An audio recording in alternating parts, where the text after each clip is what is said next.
Hello everyone, and welcome back to Let's Play Warriors Orochi 3 Ultimate. I am your host Rihanna Bahamut, and last time we saved Taigong Huang and friends from the assault of Shuten Doji, who may be the key to taking down the Hydra. Today we are heading off to the Battle of Nagashino with Zushu, Kunoichi, and Huang. Once again, we are off to a mysterious battle that we know nothing about outside of the fact that doing so will somehow disrupt the siege of Odawara Castle. As is kind of the running theme for Chapter 1, we are going to be introduced to yet more leaders of the Demon Army. And of course, rescue more officers to add to our ever-growing collection. It's also kind of funny that this guy gets more focus for both of the intro narration segments, and he gets taken out roughly halfway through the battle. Although he is responsible for the mind control shenanigans in this level, so I guess that does increase his threat level.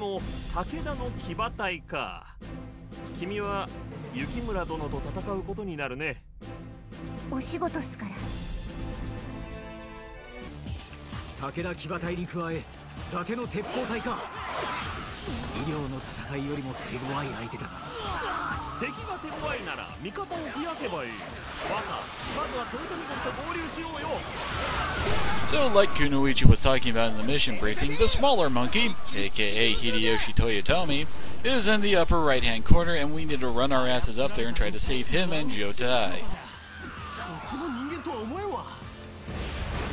For those who haven't been watching, why the hell do we care? First of all, how could you? Second of all, I brought up that I am not a fan of the heavy mace weapons that Huang is wielding. However, I am quite the fan of his Musou attack there.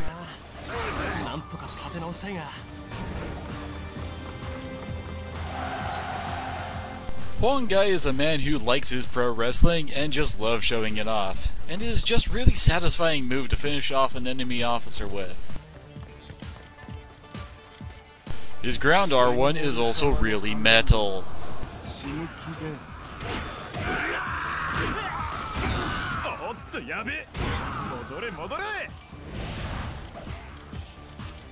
And the gimmick of this level has decided to rear its ugly head. Whenever Guo Huai or Ranmaru Mori get close to death, Sun Wukong will just teleport them away and they will come back about a minute later ready to fight.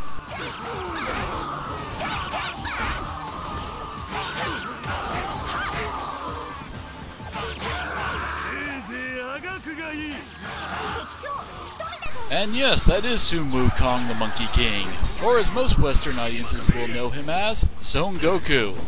Yes, as in the main character from Dragon Ball. A lot of his original character design was based off of the old legend Sun Wukong originated in. From his flying cloud to his extending staff are based off of the Monkey King of old. Luckily, this version of Wukong isn't from an anime series with ridiculous world-destroying monkey people, but he is still quite the trickster and will be constantly getting in our way with his magic and fighting skills. Fortunately, he is starting off with fairly minor inconveniences. His starting trick is closing a gate, and all that does is make us take a detour through a couple officers, so that is more of a speed bump than anything else.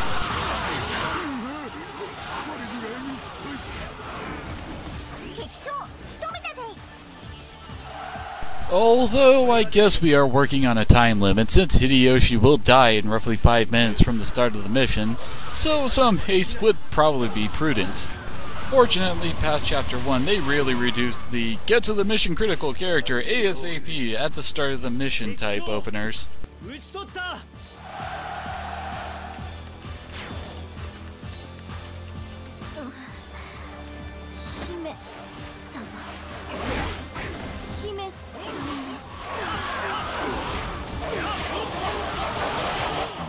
And Leon Chi has left the battlefield, which means she is lost forever and goes and dies somewhere, I suppose.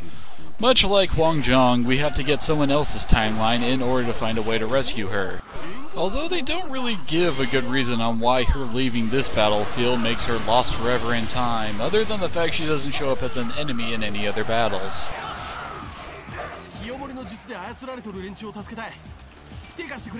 Right here, I am actually trying to actively avoid hurting Guo Huai, as that will just make him disappear for a bit and then reappear near the bottom of the battlefield, and that makes hunting his ass down after we weaken the spell, beating the crap out of Goku, and wouldn't Vegeta wish it was this easy, a royal pain in the ass.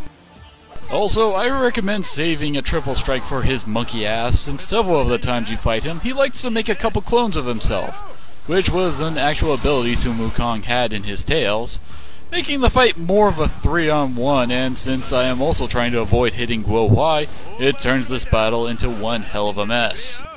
As you can probably see as I proceed to get my ass juggled for quite a bit here.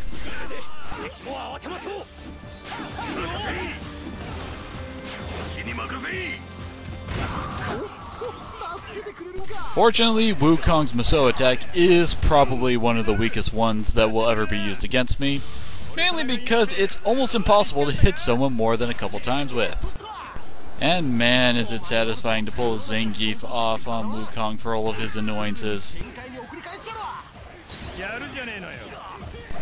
And now that the main threat on the battlefield has been neutralized, all we have to do is beat the crap out of a sick old man and a pretty boy to make them join up with us.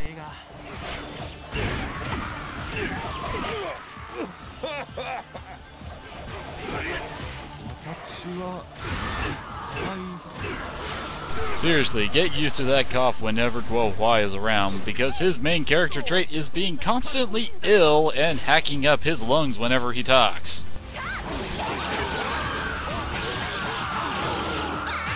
And joy of joys, the Takeda Cavalry has decided to take it upon themselves to ruin our day. On the whole, they aren't that dangerous, but they really climb the chart in annoyance. Unlike the horses we can ride, they can just plow right into us and knock us over, and they love doing that from just off screen.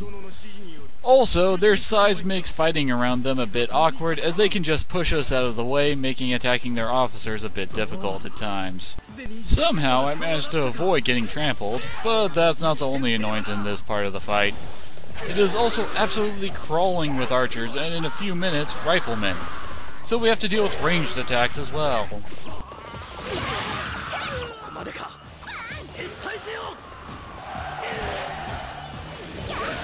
And of course, what would the Takeda Cavalry be without their pretty boy commander showing up?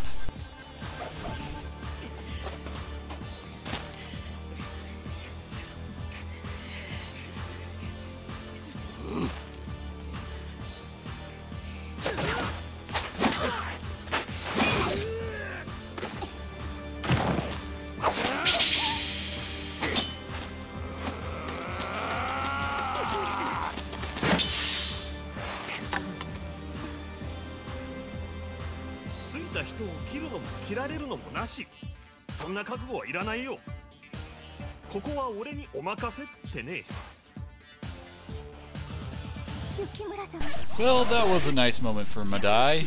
Now let's ruin it by letting Kunoichi be the one to take down Yukimura.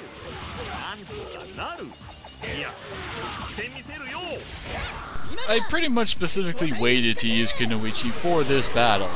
Now the question is, am I being a bigger dick to Kunoichi for making her fight Yukimura, or to Madai for ruining his nice hero moment?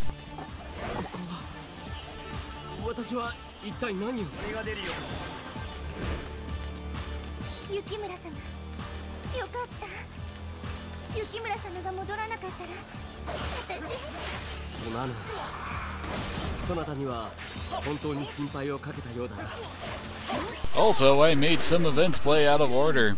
The Date riflemen should have shown up earlier, making an NPC Kunoichi move towards the gate to take them out, only to run into Yukimura and make that scene happen.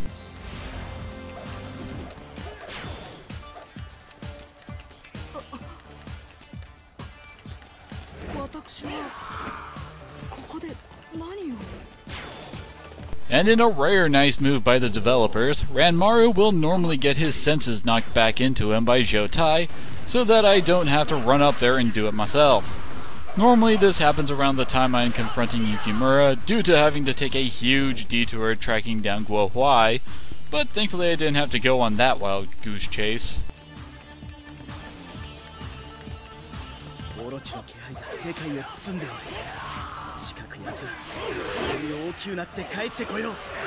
And we get introduced to, I believe, the second to last willing human follower of Orochi, and he is the one I can't stand the most. Mainly because in the Samurai Warriors games, Masamune Date is a braying pompous jackass.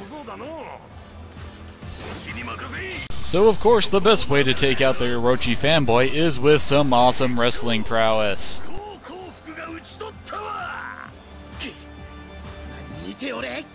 若いもんにはまだまだ負けん。妖術に操られていたとは。私も心の健康まで損なってしまうとは踏んだり蹴ったり。今こうして術より解放いただきました。これよりは皆様と共に参ります。蓮子殿の術は解けていない。だが救えるはずだ。ならわしらも一緒に行くか。みんなで集まりゃいい方法が見つかるじゃろう。 So now we have 5 more heroes added to the roster, including a man who probably shouldn't be on a battlefield. ジュシュンと長篠を取ったようだな。これでようやく小田原城を救援できよう。しかし城主北条氏康殿は幼者出現時に行方不明。わしらが行くまで持ってくれるかどうか。郊外殿、心配は無用だ。あの城は熊姫という猛将が守っているのだ。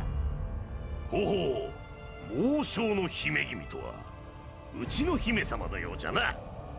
Now this is normally where I would say my ending spiel, but I gotta throw in some editing shenanigans to get an event I wanted to appear.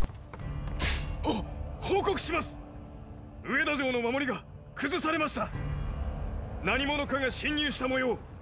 城を警備していた部隊とも連絡が取れません。おかしい。四条殿の救援で城は取り戻した。私も何か異様な気配を感じています。俺たちが紡いできた道に誰かが無理やり介入してきたってこと？